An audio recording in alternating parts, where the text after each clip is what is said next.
પંચમહાલ જિલ્લાના શહેરા તાલુકાના આસુદરિયા ગામે શ્રદ્ધા અને સંસ્કારોનું અનોખું ઉદાહરણ સામે આવ્યું છે.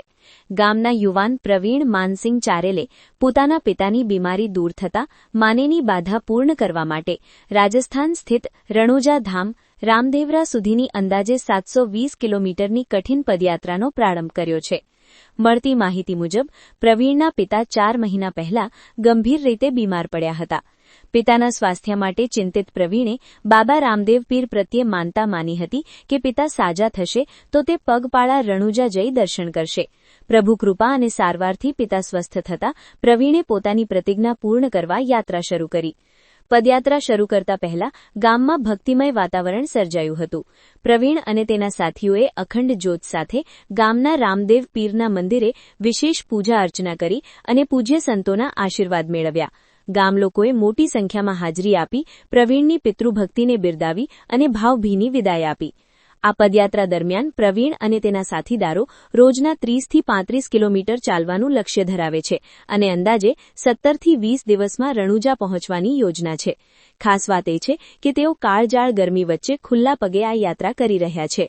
સ્થાનિકોના જણાવ્યા અનુસાર આ માત્ર યાત્રા નથી પરંતુ એક પુત્રની શ્રદ્ધા અને પિતૃપ્રેમની કસોટી છે. આજના ભૌતિકવાદી યુગમાં જ્યારે સંયુક્ત કુટુંબની ભાવના ઘટતી જાય છે ત્યારે પ્રવીણ ચારેલનું આ કાર્ય સમાજ માટે પ્રેરણાદાયી બની રહ્યું છે.